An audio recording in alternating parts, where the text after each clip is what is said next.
Good evening, this is Royale TV with Cheese, and your host is Awesome Elmo. And tonight we're going to be watching some high-ranked matches of Clash Royale on TV Royale, which you can see if you download the Clash Royale app on iPhone or Android.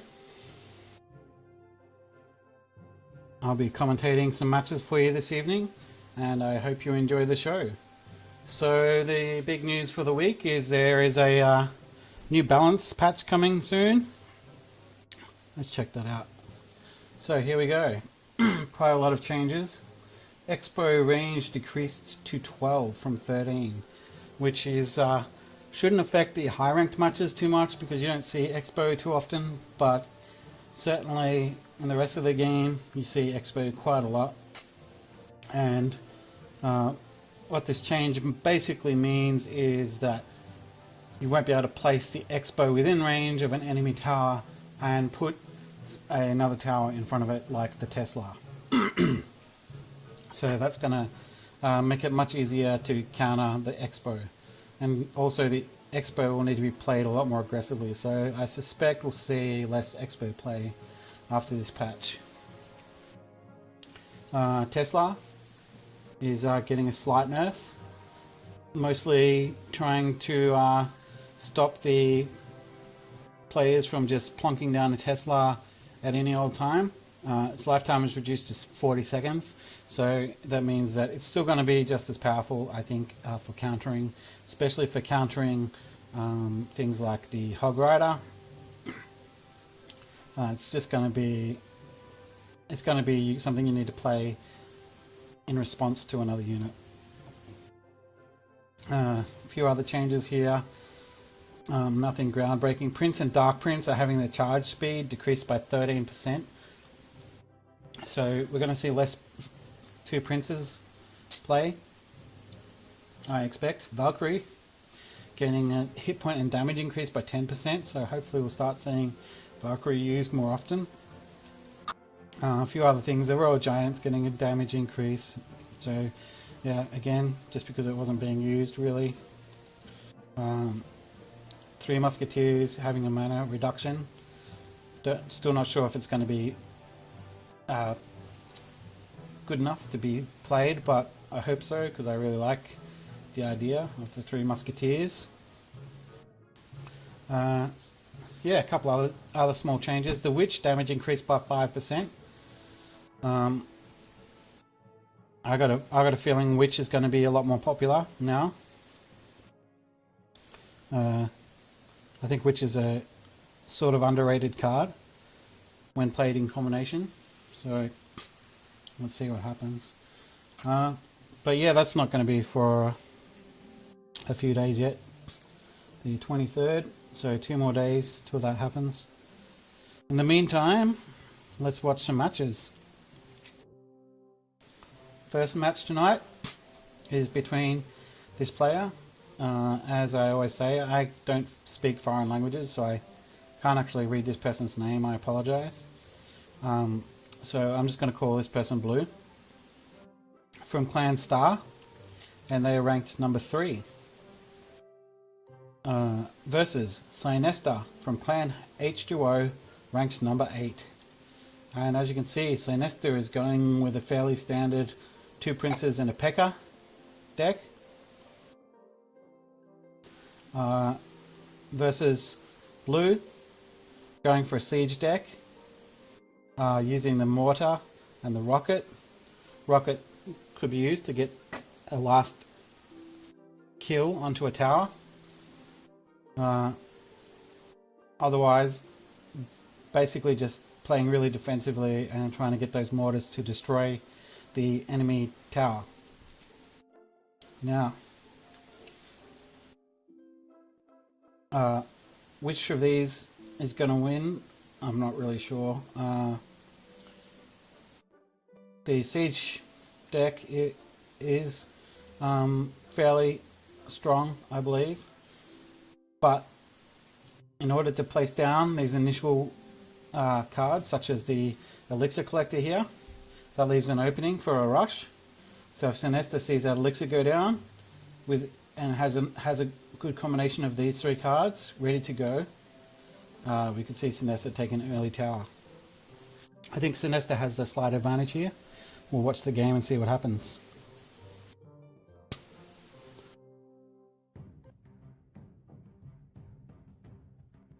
Alright, so Blue's probably going to place down an Elixir Collector.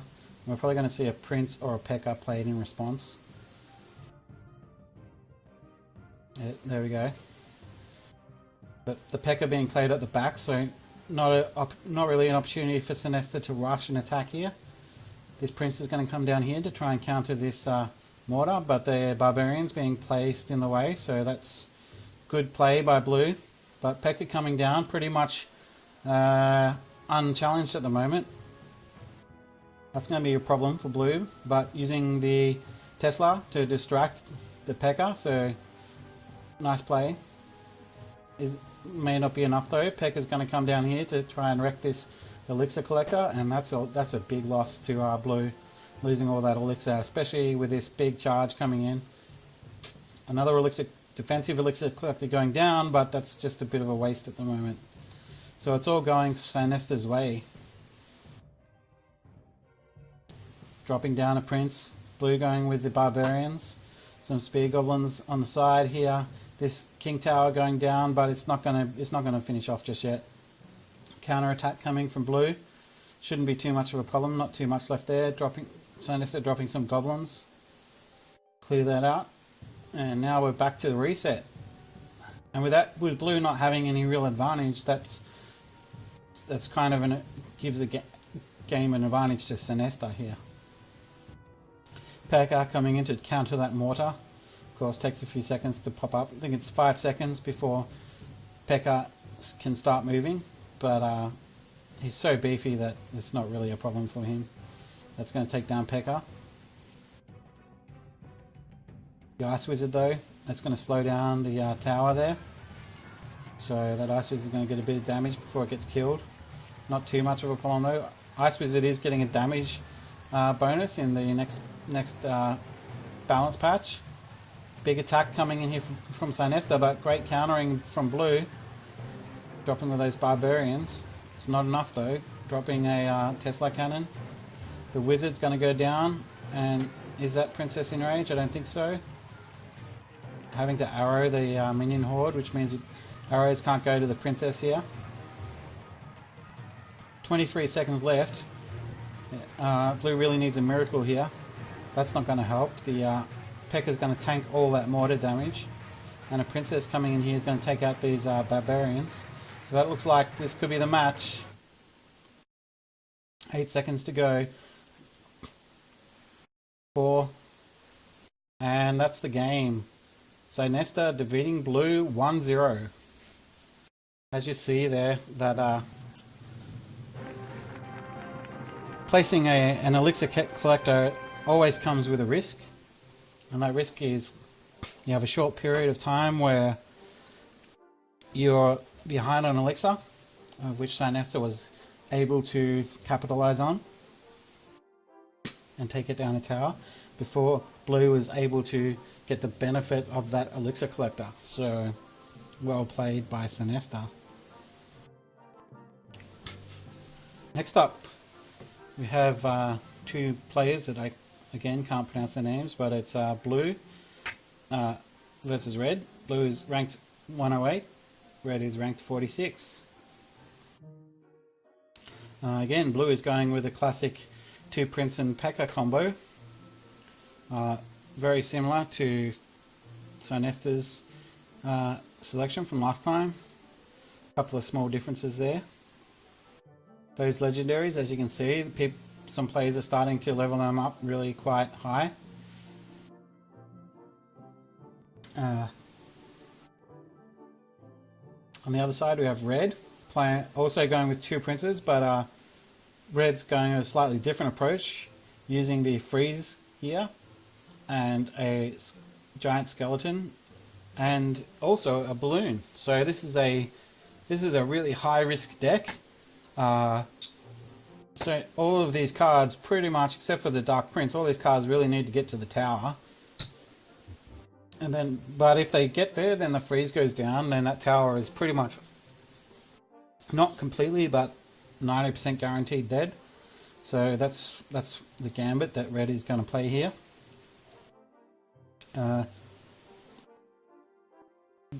Blue having the freeze of their own though is going to be a problem for red, because red could freeze the tower, then blue freezes defensively on top of red's freeze, so that everything gets frozen. Now if blue can play that at the right moment, red could lose a bunch of stuff and could leave red in a huge elixir deficit, which could give blue the chance to win. So I'm going to say that blue has the small advantage here. So let's watch the match.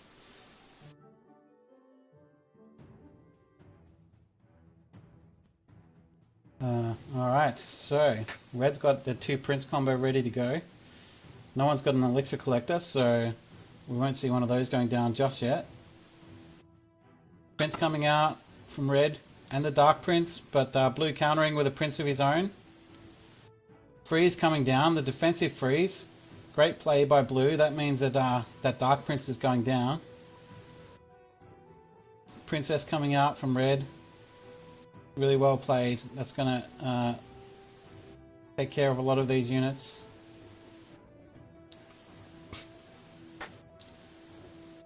Blue having a slight elixir advantage, but red's got a few characters on the table, so this princess is going to start ripping into this tower here. Although the defensive princess comes out. Balloon's coming down, but really not much that blue can do about that. So that balloon's gonna... Oh, here comes the freeze. There we go. So, nice play by blue. Unfortunately, that counter freeze by red, not really useful. I'm not sure why they played that. Princess versus princess. They're gonna take each other out. But not before blue does a little damage to this tower. Blue having a big elixir advantage, going to bank that into an elixir collector. So still both on even elixir, so that's a really great play by blue. Allows blue some time to think, see what the opponent's doing. Out comes P.E.K.K.A. to try and take on that skeleton, giant skeleton. Problem with P.E.K.K.A. versus giant skeleton is P.E.K.K.A. is not really fast enough to walk away before the bomb explodes. So still surviving, but only a little bit of health there. Prince coming in. The spear goblins just to distract that prince long enough, hopefully to save the elixir tower. Not quite saving it in time though, but not before this counter attack here, getting a bit of damage on this tower. Dark Prince laying into this tower, and the freeze goes down. So that tower's going to come really close to destroyed. But a balloon coming in on this side, so that's one tower to blue, but the balloon coming in, and the balloon may take down... Yes, the balloon takes down a tower as well, but a prince on this side. We've got towers going down left, right and centre. It's like an episode of Lord of the Rings over here. We've got a giant skeleton coming in. That's going to be distracted by the elixir collector though. So both sides just desperately trying to get that second tower. Here comes the balloon. Does blue have a counter to the balloon? Ice Wizard coming in, but being distracted by that princess. I think blue was hoping that Ice Wizard would take on this balloon, but unfortunately no, that's not the case. But there goes the tower. Oh, so close. So it's blue defeating red 2-1. That was a pretty exciting match actually. I like to see the aggressive plays because they're really exciting, even if they are hard to keep track of everything that's going on. That's two predictions for 2 for me tonight, so going pretty good. I think last time I did a video I got like 5 for 0, so hoping this gives people some more faith in me as a strategic strategic middle manager, I guess. So next up we have A from Clan Yotaphone 3, who is ranked 16, and they are versing Zar from Clan Zar Club. I'm assuming that the club is owned by Za, not 100% sure, but and Za is ranked 26. So we're seeing so many of these princes at the moment. Of course, Prince is getting a big nerf in the upcoming patch in a couple of days. So next week we may not see so many princes. So A, going with the 2 prince freeze combo. Otherwise, going for a few more of a swarming strategy, I guess. Za, on the other hand, is still using the prince, but going for a more of a hybrid deck. This is got a few cards that can be used for defense. Minion Horde is probably more of a defensive play, but when you have a huge elixir advantage, that can be devastating. You take down towers with Minion Horde if played in the right way. But I suspect this is being used for defense here. Za's going with Rockets, Prince, and Goblin Barrel. I've seen Goblin Barrel used pretty effectively recently, just because you can just keep throwing it. You might get 300 damage at a time, but 300 damage times 6 is 1800 damage, which may be enough to take down a tower, depending on what else is going on. I think that Za may actually have a bit of an advantage here, because a lot of Za's attacks don't rely on units. The freeze may not be so effective against this rocket, but and also freeze may be an expensive counter to the Goblin Barrel. So I think that Za has a small chance of winning here. Let's see what happens. Za versus A. Not sure if A is Canadian, but quite possibly.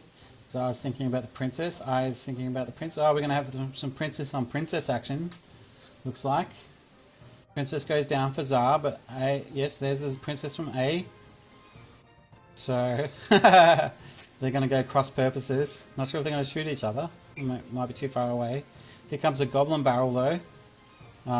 Completely ineffective Goblin Barrel. A is building up a huge swarm attack there. Dragon at the back is going to take down these barbarians, although not before they take out the Dark Prince. But overall, a fairly effective attack by A on this tower. Gives him the early lead. I think this is going to be a slow burning match. I don't think anyone's gonna just rush and take down towers. Here comes a princess. Got the 2 prince combo over here. Za, on the other hand, is thinking about a princess, just waiting for his elixir to build up. Here goes the Dark Prince. We're going to see what are we going to see here. Oh, there goes the Minion Horde, but that princess taking them down. But not before they take down that Dark Prince. So fairly effective there. The prince going in. The prince is going to charge his tower, and that tower is going to go down. Sorry, I appear to be having some network issues here at the moment. And just a bit of a melee here. Dragon on dragon.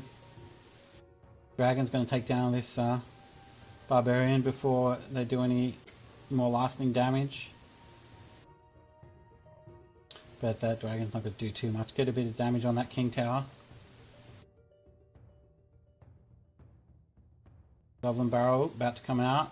No, there's arrows. Arrows counters the princess, so good play. Doesn't quite take down the Dark Knight's shield, so a bit unfortunate there. Freeze coming down from I, but unfortunately this Minion Horde is going to wreck all those guys there. Minion Horde is going to come in, but it's going to be countered by this dragon. Not before dealing quite a lot of damage to the dragon though. Those Dark Prince, I'm not sure if that's entirely intentional, but they're just wrecking those Goblin Barrels.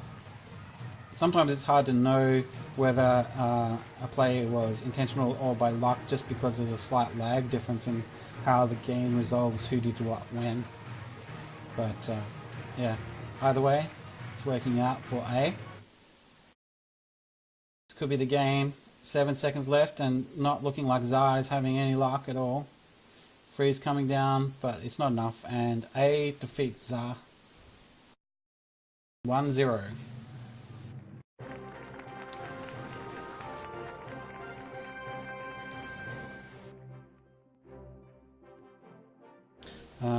I'm just going to have a slight pause here so I can look at these network issues. I'll see you soon. You're watching Royale TV with Cheese. This is Awesome Elmo, and thanks for watching, and don't forget to like and subscribe to my channel, and please leave comments if you have anything you'd like to see. I'll be back soon.